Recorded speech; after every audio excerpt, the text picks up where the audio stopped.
Cabas from University of Luzon. Hi, I'm Rafael from University of Luzon. Hi, I'm Chezzer from University of Luzon. I am Jefte from University of Luzon. Hi, I'm Princess Madel from University of Luzon. Hi, I'm Hana from University of Luzon. My name is KYla from University of Luzon. Johnbelle from University of Luzon. Hi, I'm Pauline from University of Luzon. Hi, I'm Sheila from University of Luzon. Hi, I'm Bryeah from University of Luzon.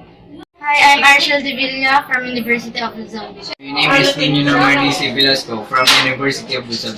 My name is Jhezel from University of Luzon.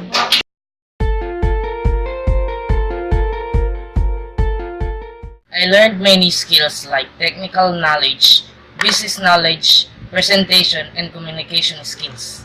Learning from mistake. One of the most important things I've learned over my time on this placement is that okay to mistake as long as you learn from them. I developed my analytical and critical skills. And I also developed the 5S, the Seiri, Seiton, Jhezel, Seigatsu, and also the most important, Shitsuke. I learned how to compute payroll that I can apply to the near future when I have a job. I learned the other parts of computer, especially the Excel.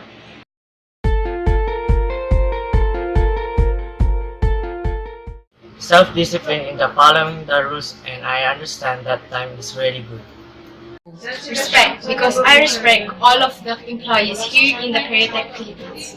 Time management, because I always woke up early and managing my time to my priorities.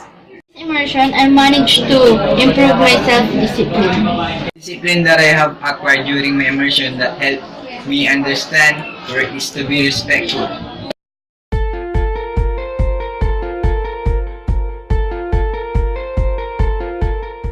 This immersion, I obtained some experiences that can help me in the future, especially to my chosen career. What I've learned about this immersion is to discipline myself, and that way I can manage my time and go to school early. Work immersion helps me to ready for my actual workplace setting. Work immersion gives you an idea what will happen when you are in the actual workplace. Work immersion helped me to become matured enough to discipline myself in following rules and regulations properly. And it also helped me to understand the importance of time and priorities in our life.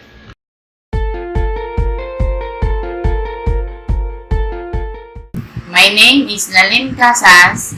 I am the mother of Miss Janella Hobbies. I'm happy with my daughter because she can manage her time now and she know what is her responsibilities in her life every day.